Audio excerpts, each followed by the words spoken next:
It was a cold February afternoon when Ryan Winters found the ad. He was sitting in his cramped studio apartment, half-empty takeout boxes littering the table, and overdue bills stacked like a wall of anxiety. He scrolled aimlessly on his laptop, half searching for jobs, half praying for a miracle. And there it was. Night caretaker needed $1,000 per night. The location, Holloway Manor, a place he'd heard of in passing, always attached to strange stories that made the hairs on his neck stand up. The conditions were vague. Asterisk, no experience required. Must stay overnight. Instructions will be provided upon arrival. Desperation dulled his sense of caution. Rent was overdue. His car was one flat tire away from uselessness, and he hadn't eaten a decent meal in weeks. What's the worst that could happen? It's just a night. With a few hesitant clicks, he submitted his application. Minutes later, his inbox chimed. Ryan arrived at the edge of Holloway Woods just before sunset. His old car sputtered to a stop as the manor's wrought iron gates loomed in the foggy dusk. The manor itself was a shadowy silhouette in the distance. Tall, imposing, the kind of place that seemed to inhale the light. A figure stood by the gate, motionless. As Ryan approached, the figure's features came into focus.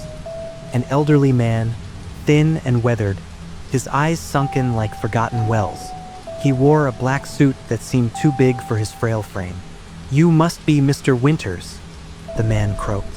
"Yeah, Ryan," he replied, trying to sound casual. The man didn't smile. "I'm Mr. Caldwell, the groundskeeper. I'll show you inside." Caldwell unlocked the gate with an ancient key and gestured for Ryan to follow. The crunch of gravel underfoot was the only sound until they reached the mansion's massive oak doors.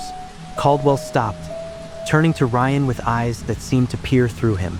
"Listen carefully," Caldwell said, his voice a dry whisper.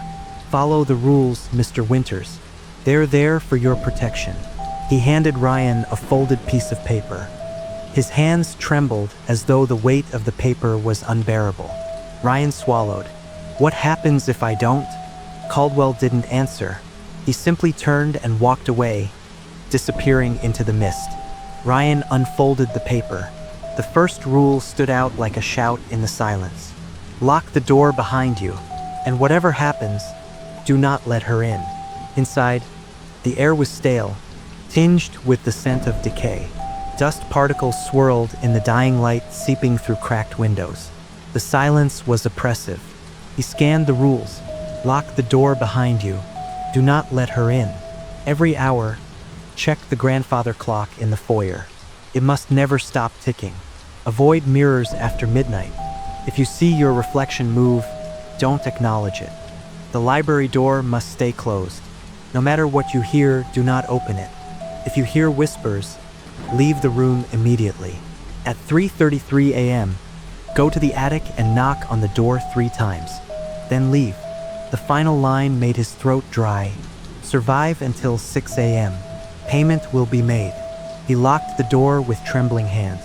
At 9 p.m., the house was quiet. Ryan wandered the dimly lit halls, his footsteps echoing. The wallpaper peeled like old skin, and the paintings of stern-faced ancestors seemed to watch him. The grandfather clock chimed 10. Its deep, resonant sound seemed to reverberate through his bones. Tick-tock, tick-tock. He checked the clock's mechanisms and wound it, feeling a strange satisfaction as the gears clicked and whirred. The ticking continued. He relaxed. Maybe this wouldn't be so bad. Then he heard it, a soft, melodic humming. It was coming from behind him. Ryan turned slowly. The front door rattled gently on its hinges. The humming grew louder, a lullaby carried on a cold wind. A voice, sweet and distant, drifted through the cracks. "Ryan, let me in." He stumbled back. The rule, do not let her in. He gripped the doorknob, knuckles white. The voice grew more insistent. "It's cold out here, Ryan. Please." The voice sounded familiar now, like someone he should know. But deep down, something screamed at him that it wasn't. The rattling stopped. The house held its breath. Then, a whisper through the door. "You'll let me in eventually." Midnight approached. Ryan's nerves were fraying. The grandfather clock's ticking was his only comfort. He washed his face in the cracked bathroom sink, avoiding the mirror, but curiosity gnawed at him. He glanced up. His reflection stared back, eyes hollow. Then it smiled. Ryan's stomach twisted. He hadn't smiled. The reflection's mouth moved silently, forming words he couldn't hear. Panic surged. He remembered the rule: avoid mirrors after midnight. He turned away, heart pounding, as the reflection's smile widened, showing too many teeth. Ryan left the bathroom, his heart hammering. The hallway was darker now, the shadows deeper. The house's chill seemed to seep into his bones. A whisper, just a faint breath, brushed against his ear. "Help me." He spun around. The hallway was empty. "Help me, Ryan." The voice was soft, pleading. It seemed to come from behind the wall just to his right. His hand reached out, trembling. His fingertips brushed the wallpaper. Then the whisper turned to a scream. "Run!" Ryan's breath came in ragged gasps as he stumbled backward. The scream still echoed in his mind, but the house was silent again. The clock struck 5. 0 Uhr nachts. Only 1 hour left. His resolve hardened. He had followed the rules so far. He could make it. He had to. This job was his last chance to keep his life together. He hurried to the attic door, steeling himself for the final task. The rules said to knock at 3:33 a.m., but he was past that point. He had to try. He knocked 3 times. The door creaked open. A dark void lay beyond. Ryan stepped back. The whispers started again. "Thank you for letting me out." He turned and ran. The clock struck 6 a.m. just as he burst through the front door into the dawn. Holloway Manor was behind him, but its shadows never truly left.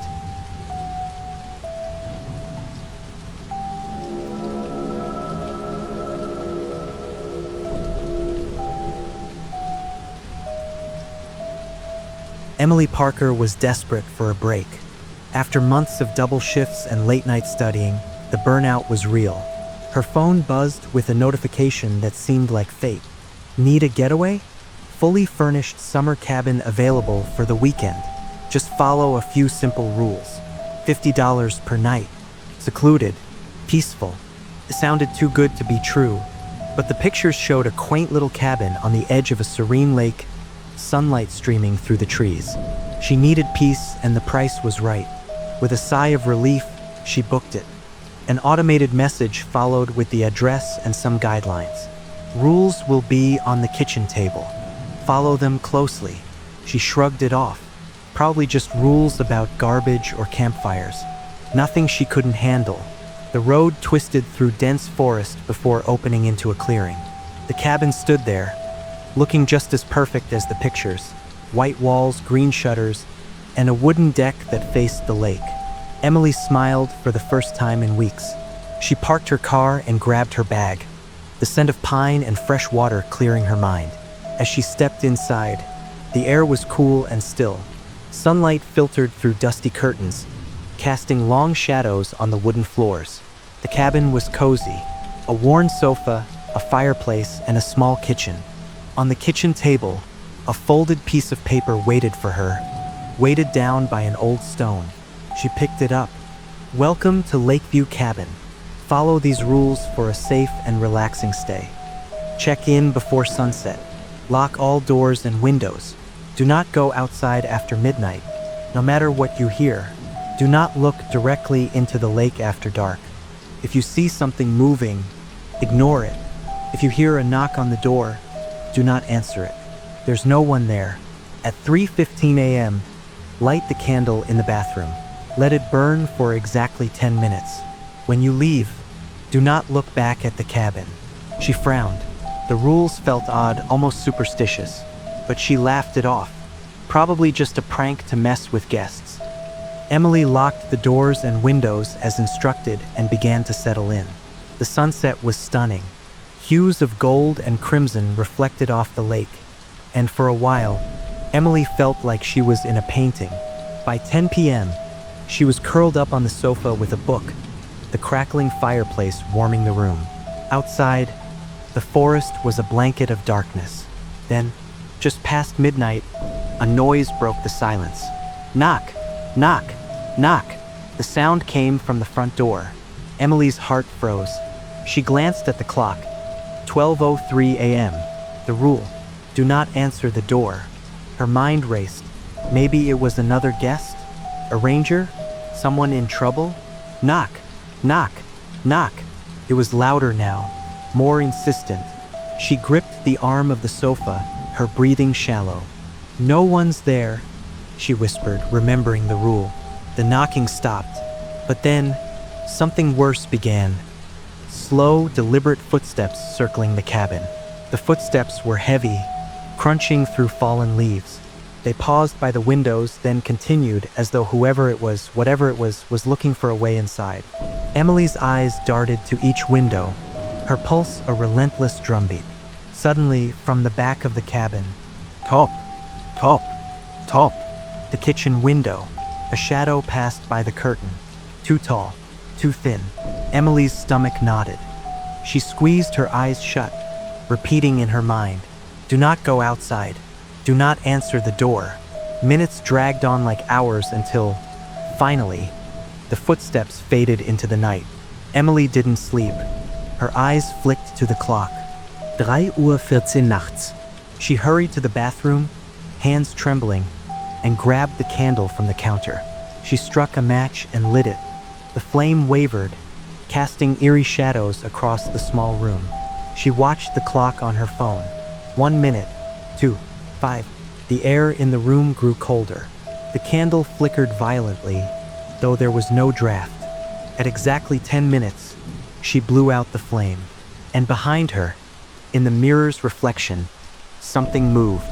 Emily's breath hitched. Her reflection wasn't right. Her reflection's eyes were wide, unblinking, and behind it, a tall, shadowy figure loomed. She spun around. Nothing was there. When she looked back, her reflection was normal. The figure was gone. Tears stung her eyes. She stumbled back to the living room and waited for dawn, every creak of the old cabin sending chills through her. As the first rays of light crept through the trees, Emily grabbed her bag and rushed to her car. She didn't care about the deposit. She just wanted to leave. The cabin's windows seemed darker now, as if the house itself watched her. She started the engine and drove away. The final rule whispered through her mind, do not look back. But her curiosity gnawed at her. Just a glance. In the rearview mirror, the cabin door was open, and a figure, tall, thin, with hollow eyes, stood watching her. Emily faced forward, tears streaming down her cheeks. She never looked back again.